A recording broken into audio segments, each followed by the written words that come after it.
নমস্কার, আমি পারমিতা। আমার রান্নাঘর ঝোলে ঝালে বাঙালিতে তোমাদের সকলকে স্বাগত। আজ আমি তোমাদের তৈরি করে দেখাবো বাঙালির অতি জনপ্রিয় নিরামিষ রান্না শাহী ধোকার ডালনা। এটা দেখেই বুঝতে পারছো কতটা সুন্দর হয়েছে, খেতেও কিন্তু ততটাই সুস্বাদু। বাঙালিরা যে কোনো অনুষ্ঠান, পুজো পার্বণ বা নিরামিষ দিনে এই রান্নাটা করে থাকে। তোমাদের বোঝার সুবিধার জন্য ধোকার ডালনাটা আমি দুটো ভাগে করে দেখাবো। প্রথম ভাগে ধোকাটা করে দেখাবো এবং দ্বিতীয় ভাগে ডালনাটা তৈরি করে দেখাবো। ধোকার জন্য আমি 250 গ্রাম ছোলার ডাল সারা রাত জলে ভিজিয়ে নিয়েছি। দেখো কত সহজে ভেঙে যাচ্ছে, তার মানে খুব ভালো করে ভেজানো হয়ে গেছে। তোমাদের যদি সময় কম হয় তাহলে 4 ঘন্টা ভিজিয়ে রাখলেও হবে। আর লাগছে পরিমাণ মতো লবণ। আমি এখানে সব গুঁড়ো মশলাগুলো কিন্তু ছোট চামচের মাপেই নিয়েছি, তাই এখানে আমি 2 চামচ চিনি নিয়েছি। আর লাগছে হাফ ইঞ্চি আদা খোসা ছাড়িয়ে 3 টুকরো করে নিয়েছি। আর লাগছে 3টে কাঁচা লঙ্কা। 1 চামচ হলুদ গুঁড়ো লাগছে, 1 চামচ জিরে গুঁড়ো এবং 1 চামচ ধনে গুঁড়ো। আমি এখানে ভাজা মশলা ব্যবহার করেছি, তোমরা চাইলে কিন্তু গুঁড়ো গরম মশলা ব্যবহার করতে পারো। ভাজা মশলাটা দিলে স্বাদ ও গন্ধে দুটোই ভালো হয়, তাই এখানে ভাজা মশলা ব্যবহার করেছি। 1 চামচ গোটা জিরে, 1 চামচ মৌরি আর 2টো এলাচ শুকনো খোলায় নেড়ে নিয়ে গুঁড়ো করে নিলেই ভাজা মশলা রেডি। আর লাগছে 3 চামচ নারকেল কোড়া। এটা অপশনাল, এটা দিলে পুরো অনুষ্ঠান বাড়ির মতো ধোকাটা খেতে লাগে। এখানে আমি হাফ চামচ হিং নিয়েছি। বাঙালিদের জনপ্রিয় কিছু নিরামিষ রান্নায় হিঙের ব্যবহারটা কিন্তু মাস্ট, দিলে খুব সুন্দর গন্ধ বেরোয়। আর এখানে একটা মিক্সিং বোলের মধ্যে আমি ভিজিয়ে রাখা ডালটা জল ছড়িয়ে দিয়ে দিয়েছি। তার মধ্যে হাফ কাপের কম জল দিলাম আর দিয়ে দিলাম পরিমাণ মতো লবণ। আদা কুচোগুলো এর মধ্যে দিয়ে দিচ্ছি, লঙ্কাটা এর মধ্যে আমি দিয়ে দিলাম। এই রান্নাটা পুরোটা দেখবে, তাহলে কিন্তু তোমরাও বাড়িতে ঝটপট এত সুস্বাদু রান্না সহজেই বানিয়ে ফেলতে পারবে। এর মধ্যে দিয়ে দিচ্ছি 1 চামচ হলুদ গুঁড়ো। এখানে আমি ছোট চামচে 2 চামচ চিনি দিচ্ছি। তোমরা যদি বড় চামচ ইউজ করো তাহলে কিন্তু 1 চামচ চিনি দিলেও হবে। এবার মিক্সির ঢাকনাটা বন্ধ করে মিক্সিতে ভালো করে ব্লেন্ড করে নিচ্ছি। তোমরা চাইলে কিন্তু সব উপকরণ শিলেও ভালো করে বেটে নিতে পারো। দেখো কত সুন্দরভাবে ডালটা বাটা হয়ে গেছে। এবার একটা চামচ দিয়ে আমি এটা দেখিয়ে দিচ্ছি। দেখো কত স্মুথ হয়েছে, ডালের কোনো রকম বড় দানা কিন্তু নেই। এবার একটা থালার মধ্যে আমি কিছুটা সর্ষের তেল নিয়ে ভালো করে থালার গায়ে মাখিয়ে নিচ্ছি।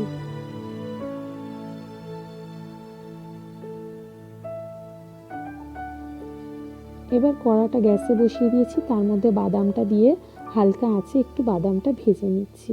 বাদাম গুঁড়োটা ধোকার মধ্যে দিলে খেতে খুব সুন্দর লাগে, যখন মুখে পড়ে খুব ভালো লাগবে। তোমরা মিক্সিতেও বেটে নিতে পারো। এটা আধ বাটা করে নিয়েছি আমি হামাল দিস্তা। এটা অপশনাল, এটা না দিলেও হয়, কিন্তু দিলে খুব ভালো লাগে। এবার কড়ার মধ্যে 2 টেবিল চামচ সর্ষের তেল দিয়ে দিয়েছি। তেলটা গরম হয়ে গেছিলো, তাই হিংটা ফোড়ন দিয়ে দিলাম। হিঙের খুব সুন্দর গন্ধ এসছে। এবার নারকেল কোড়াটা দিয়ে দিচ্ছি। স্টিমটা কমিয়ে দেবে গ্যাসে, হালকা স্টিমে হালকা হাতে নারকেল কোড়াটা নেড়ে নিলাম। দেখো অল্প একটু কালার চেঞ্জ হয়েছে। এবার এই সময় বেটে রাখা ডালটা আমি এর মধ্যে দিয়ে দিলাম। ডালের জলটা ভালো করে মরে গেছে, দেখতেই পাচ্ছ। এই সময় আমি ধনে আর জিরে গুঁড়ো 1 চামচ করে দিয়ে দিলাম। দিয়ে খুব ভালো মতো ডালের সাথে মিশিয়ে নিচ্ছি। স্টিমটা খুব কমিয়ে তবেই কিন্তু এটা তোমরা করবে। দেখো কালারটা চেঞ্জ হয়ে গেছে এবং দলা পাকিয়ে যাচ্ছে নিজে থেকেই, পুরো ডালটা একত্র হয়ে গেছে। এবার এর মধ্যে ভাজা মশলাটা আমি দিয়ে দিচ্ছি। তোমাদের বাড়িতে যদি ভাজা মশলা না করে রাখো তাহলে গরম মশলা দিলেও কিন্তু একই হবে।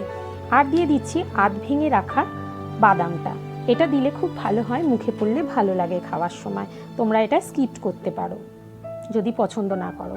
এবার পুরোপুরি হয়ে গেছে। এবার এই গরম গরম ধোকার ডোটা তেল মাখিয়ে রাখা থালার মধ্যে সেট করে নিচ্ছি। তোমরা চাইলে পুরো থালার মধ্যে বিছিয়ে দিতে পারো, কিন্তু আমি পুরো থালার মধ্যে বেছাচ্ছি না। থালার মধ্যে স্কোয়ার শেপে তৈরি করে নিচ্ছি। এরকম খুন্তি দিয়ে তোমরা কিন্তু স্কোয়ার শেপ বানিয়ে নিতে পারো। যা যেরকম ইচ্ছা সেরকম করতে পারো, কিন্তু গরম থাকাকালীনই করতে হবে, সমানভাবে বিছিয়ে নিতে হবে। দেখো স্কোয়ার শেপ হয়ে গেছে। 5 মিনিট রেখে দিয়েছি ঠান্ডা করার জন্য। ঠান্ডা হয়ে গেছে, এবার আমি ছুরি দিয়ে কেটে নিচ্ছি।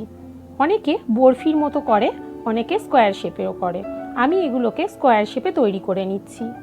যে যেরকম ইচ্ছা সেরকম করতে পারো। দেখো আমি স্কোয়ার শেপে করে নিয়েছি, থিকনেসটা এরকম রেখেছি, কত সুন্দর হয়েছে দেখো।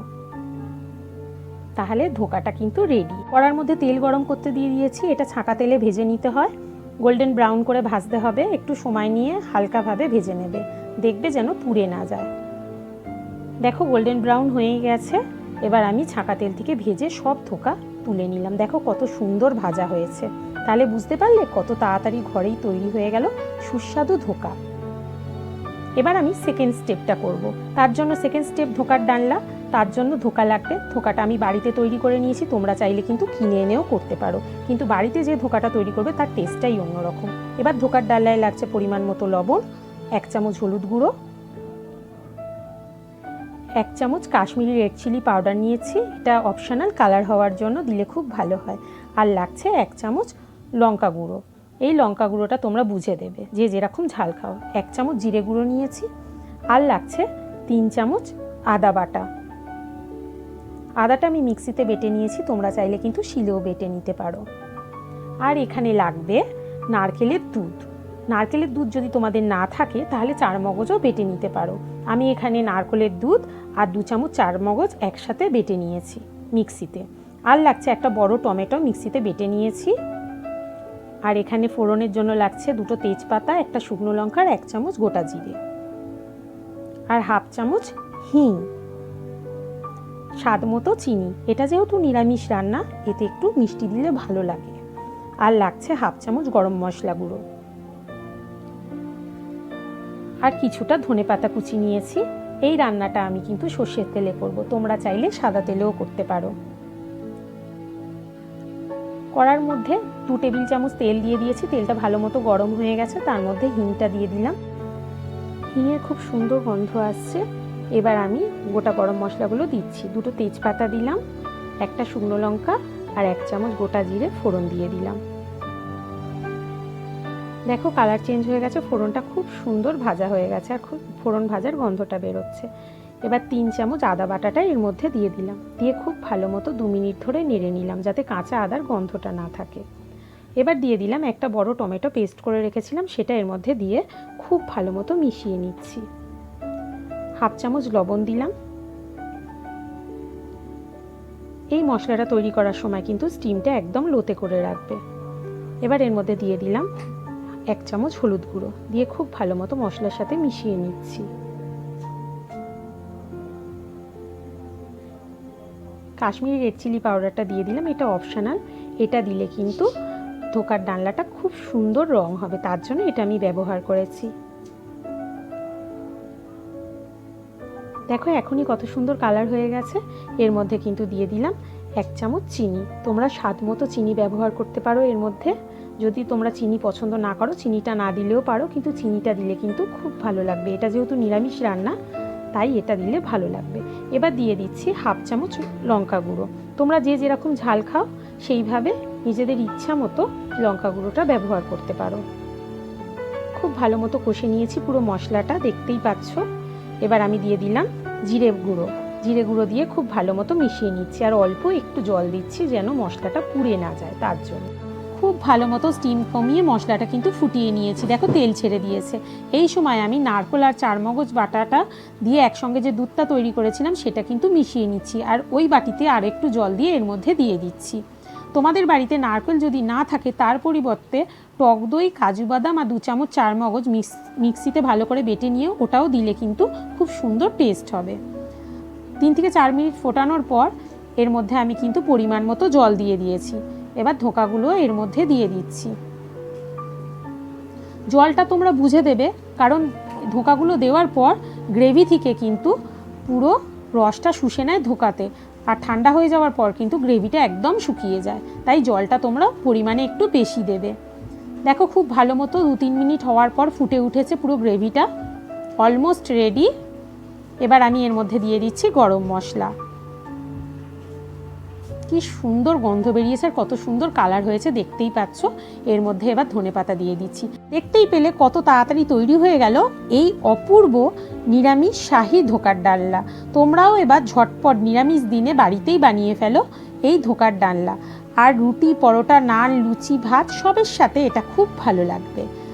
আমার ভিডিওগুলো তোমাদের যদি ভালো লেগে থাকে তাহলে প্লিজ লাইক শেয়ার করো, আর নতুন বন্ধুরা যারা এখনও সাবস্ক্রাইব করোনি তারা সাবস্ক্রাইব করো আর পাশের বেল আইকনটিতে ক্লিক করো। নমস্কার।